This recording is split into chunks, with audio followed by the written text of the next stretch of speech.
ಯಾವುದದು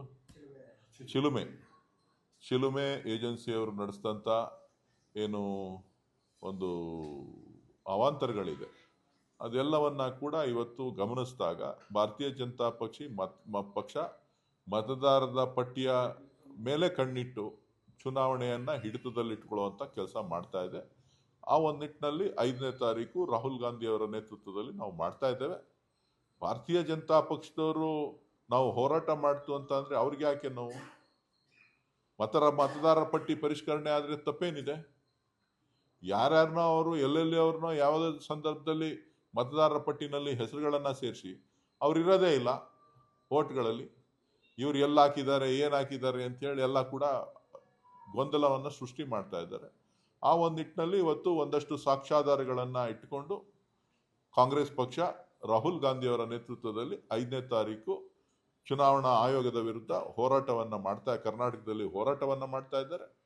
ಸೊ ಆ ಹೋರಾಟದಲ್ಲಿ ಇವತ್ತು ನ್ಯಾಯಯುತವಾಗಿ ಮುಂದಿನ ದಿನಗಳಲ್ಲಿ ಮತದಾರರ ಪಟ್ಟಿ ಪರಿಷ್ಕರಣೆ ಆಗಬೇಕು. ಈ ಥರದ ಪ್ರಕರಣಗಳು ಎಲ್ಲೆಲ್ಲಾಗಿದೆ ಅದು ಈ ದೇಶದ ಜನರಿಗೆ ಗೊತ್ತಾಗಬೇಕು ಅಂತಕ್ಕಂಥದ್ದು ನಮ್ಮ ವಿಚಾರ.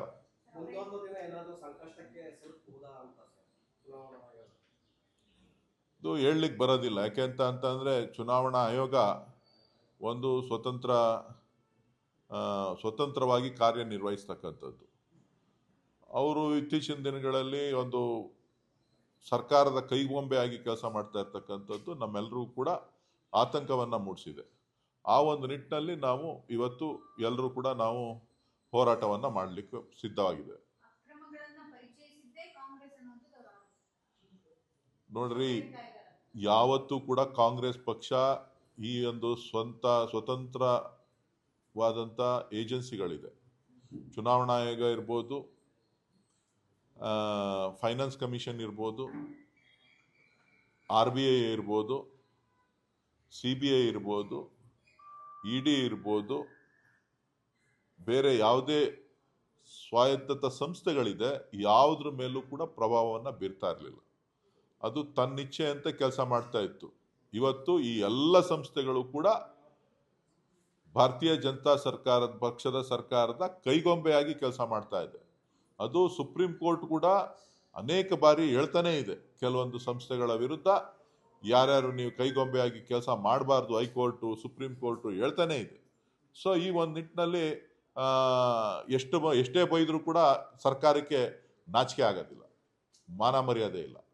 ಸೊ ಅವರು ಎಲ್ಲವನ್ನು ಕೂಡ ಕಾಂಗ್ರೆಸ್ ಕಡೆ ತೋರಿಸುವಂಥ ಕೆಲಸ ಮಾಡ್ತಾರೆ. ಕಾಂಗ್ರೆಸ್ ಪಕ್ಷ ಅಧಿಕಾರಕ್ಕೋಸ್ಕರ ಕೆಲಸ ಮಾಡ್ತಾ ಇಲ್ಲ. ಈ ದೇಶದ ಹಿತ ಕಾಪಾಡಲಿಕ್ಕೆ, ಈ ದೇಶದಲ್ಲಿರ್ತಕ್ಕಂಥ ಪ್ರಜಾಪ್ರಭುತ್ವದಲ್ಲಿ ಮತದಾನ ಬಹಳ ದೊಡ್ಡ ಹಕ್ಕು.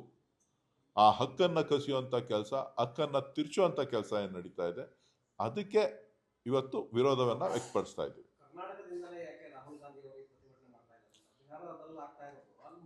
ಅಲ್ಲ, ಬೆಂಗಳೂರಿನಲ್ಲೂ ಕೂಡ ಇಂಥ ಪ್ರಕರಣಗಳು ಆಗಿದೆ ಅಂತಕ್ಕಂಥದ್ದು ನಾನು ಕೂಡ ಹಿಂದೆ, ತಮಗೆ ನೆನಪಿದೆಯೋ ಇಲ್ವೋ ಗೊತ್ತಿಲ್ಲ, ಚುನಾವಣಾ ಆಯೋಗಕ್ಕೆ 2-3 ಬಾರಿ ದೂರನ್ನು ಕೊಟ್ಟಿದ್ದೇನೆ.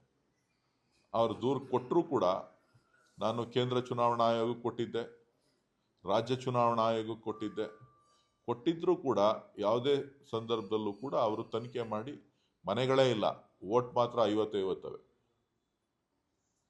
25-50 ಅಲ್ಲಿ ಹೋದ್ರೆ ಸಿಗೋದೇ ಇಲ್ಲ. ಸೊ ಈ ರೀತಿಯಾದಂಥ ಪ್ರಕರಣಗಳು ಸಾಕಷ್ಟು ಕಡೆ ಇದೆ. ಅದನ್ನು ಇವತ್ತು ರಾಹುಲ್ ಗಾಂಧಿಯವರು ಧ್ವನಿಯನ್ನು ಎತ್ತಿದ್ದಾರೆ. ಆ ಧ್ವನಿಯನ್ನು ಗಟ್ಟಿಗೊಳಿಸ್ಬೇಕಾಗ್ತಕ್ಕಂಥದ್ದು. ಇಲ್ಲೇನು ಚುನಾವಣೆ ಇಲ್ಲ, ಆದರೆ ಮುಂದಕ್ಕೆ ಪ್ರಜಾಪ್ರಭುತ್ವ ಉಳಿಬೇಕಲ್ಲ. ಪ್ರತಿಯೊಬ್ಬರಿಗೂ ಕೂಡ ಇವತ್ತು ಏನು ಸ್ವತಂತ್ರ ಬಂದ ನಂತರ ಬಾಬಾ ಸಾಹೇಬ್ ಅಂಬೇಡ್ಕರ್ ಅವರು ಎಲ್ರಿಗೂ ಕೂಡ ಒಂದು ಮತದಾನದ ಹಕ್ಕನ್ನು ಕೊಟ್ಟಿದ್ದಾರೆ. ಆ ಹಕ್ಕನ್ನು ಉಳಿಸ್ಬೇಕಾಗಿರುವಂಥದ್ದು ಒಂದು ವಿರೋಧ ಪಕ್ಷದ ನಾಯಕರಾಗಿ ರಾಹುಲ್ ಗಾಂಧಿ ಅವರ ಕರ್ತವ್ಯ. ಆ ಒಂದು ನಿಟ್ಟಿನಲ್ಲಿ ಹೋರಾಟವನ್ನು ಮಾಡ್ತಾ ಇದ್ದಾರೆ.